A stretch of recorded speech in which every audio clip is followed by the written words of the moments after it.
What's up guys, Jason here. Just doing an update video.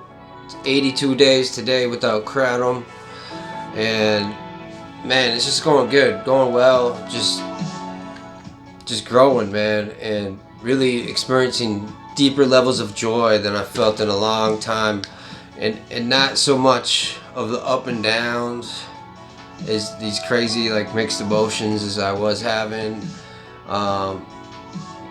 Just a lot more stability in my mental, emotional level, and I really do feel, I've always known this, that like physical activity, like working out, is obviously really beneficial, right? Like that's what I did from the very get-go, is I knew this was gonna be really rough on the mind and the mood, so I just went running pretty much every single day. And thankfully when I quit, it was summertime, so I could run outside easily. And now here in Minnesota, it's November, it's cold outside, it's raining, and it's about to start snowing. It's like 35 degrees right now, and just getting started in the martial art gym again like 2 weeks ago has really lifted my mood, my just emotions. It's not only just getting the natural endorphins. It's not like I'm just going to the gym to get high naturally. It's that it just like changes my perspective, right? It kind of gets my blood flowing, gets my mind in a different state. It kind of gets my focus off myself. The worst thing for me is when I just sit around and think and not do anything. That's what I found really gets me into the deep low levels, towards depression and stuff. And it's like stagnation, right? Like we want our blood to flow. Our blood is life. All the healing properties is in the blood. We get a cut on our arm. Naturally our blood in our body just naturally heal that, right? So like think of like a river rushing with water, right? I kind of like look at that as like our veins in our body. Like if the river starts slowing down, if the river starts drying up, the river's kind of dying out, right? And with our body, man, we want the blood flowing and rushing and just being vibrant and full of life, So working out, just like for me, and I know there's a lot of scientific facts on this as well that back it up, but like it really just so good for your health. And I don't know, it helps your mood in so many different ways than just like making you feel better. Like you feel better because you're doing something that's good for your health, that's good for your body. You're doing things with other people. Even if you go to the gym and just work out like on the elliptical or treadmill or weightlifting, you're still in that atmosphere of people working out. You're surrounding yourself with people that are looking to better themselves, right? And really more so with martial arts too, is like I have teammates, I've developed relationships through the last few years, and just really what I like about the martial arts is you're challenging each other's bodies against each other, and really like without an egotistical mentality, right? You're just doing it to help each other learn, to grow, to develop. You're not doing it for competition. I mean, there is a place for competing and for competition, of course. But when you're in the gym and training and learning, you're not competing. It's not an ego war. And so that's just one thing I want to get out, is just how valuable working out is and how beneficial it can be on the recovery journey. And one thing I would really recommend, before you quit Kratom or whatever you want to quit that you're trying to quit, is to develop those habits as much as you can before you quit. Like, if you're not working out at all right now and you're gonna quit Kratom or quit anything else, and then you just think you're gonna start working out as a substitute, I mean, you might be able to do that, but it's gonna be that much more harder, right? Like, that's why, like, habits, they do our work. They start doing work for us, good or bad. So I would just say, hey, just start working out, doing what you can right now. Do push-ups. If you can, go running. Running is so good. Hey, even going for walks. If you're not doing anything, walking is so much better than nothing. I think walking is really underestimated. You can usually get a gym membership for $20 a month somewhere, which is, if you're going, there's more value in you going to the gym, working your body out, improving your health, than there is in just one $20 bill. It's a very worthy exchange if you use the gym. If you go and get a gym membership and you don't even go, obviously that's just a waste of money. But I would recommend, before you quit Kratom or whatever, that you start developing these habits so that it's easier to, keep going with that. So, I was running regularly before I quit Kratom, and so it was easier to keep doing that because I was already doing it, right? And I actually started running more when I quit Kratom, because there'd be days where I just was feeling low, really low, and I'm like, man, I know running's gonna make me feel a little bit better. Just get my blood flowing, get a sweat on, and just do it. And it really helped me a lot. And I find when I have a few days go by where I didn't work out, I really went into a low place. And so I just want to express the value of working out. It's crucial. And of course, seeking and being in constant union with God. I mean, that's more important than working out, of course. But I'm just, I just really wanted to get the point out, express how just valuable working out is. And another thing too is like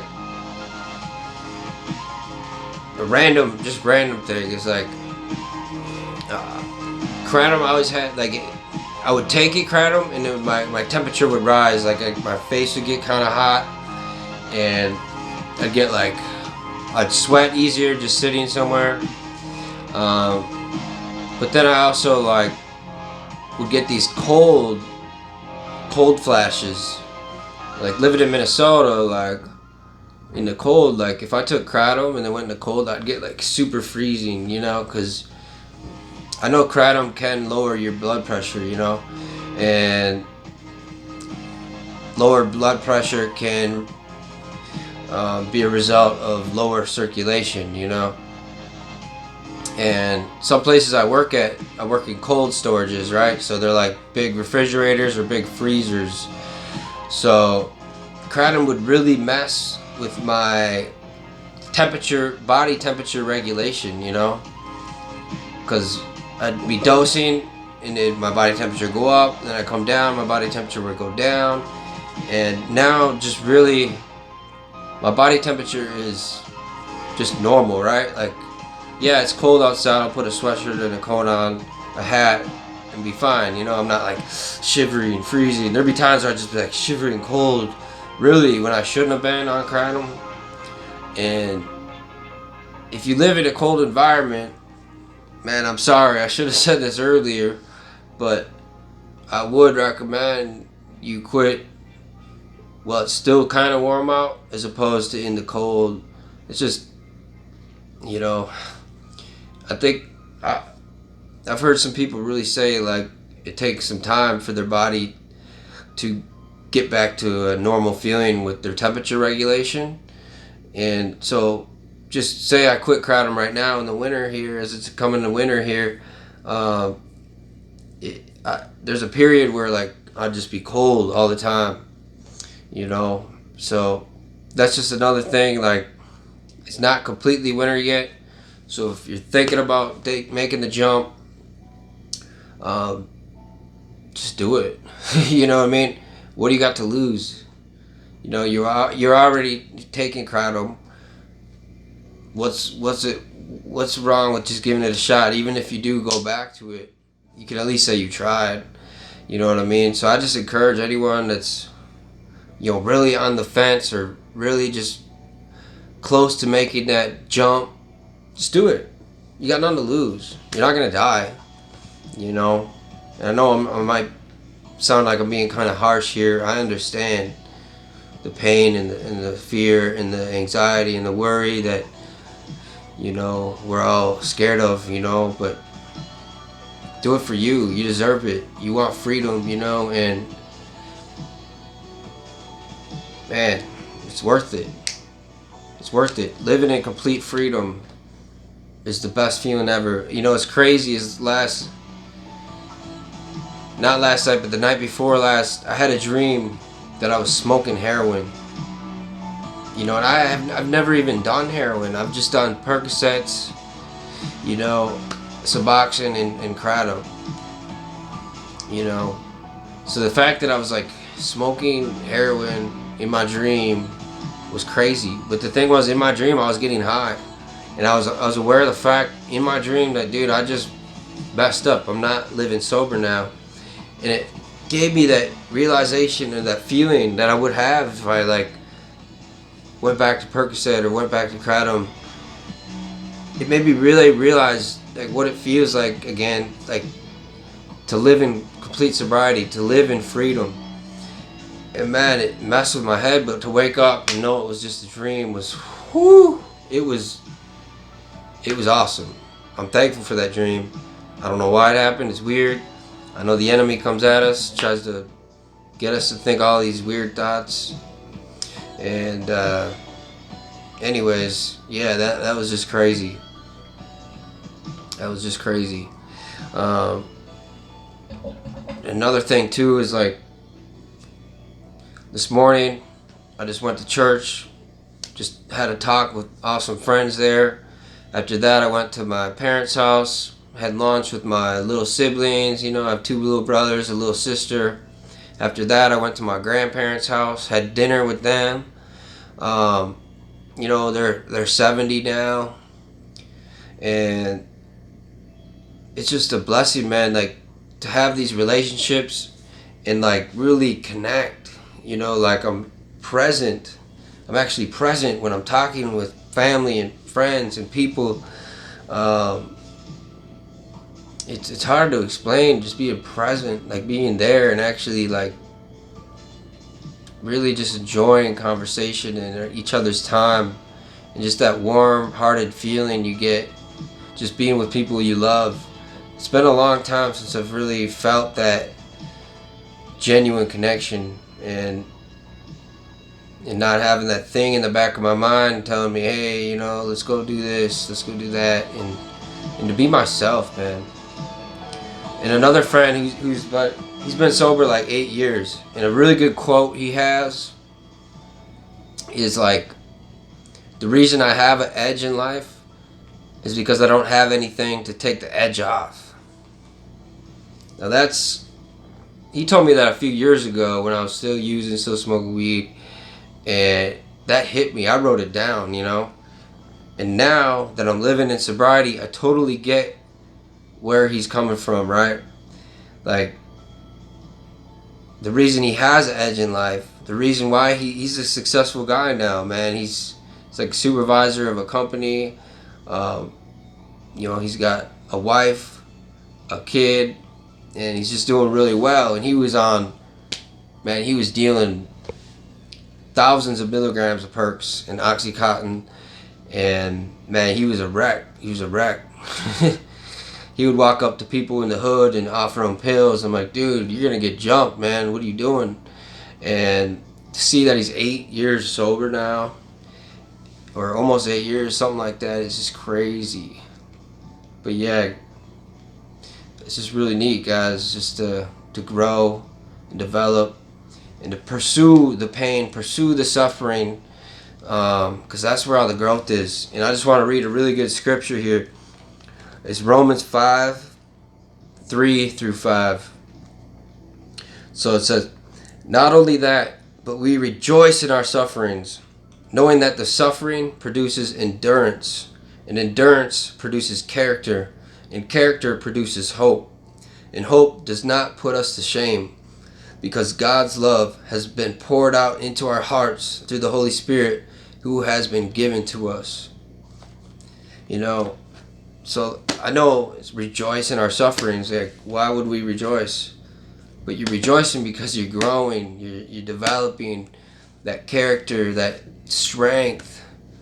Unfortunately, that's how we grow.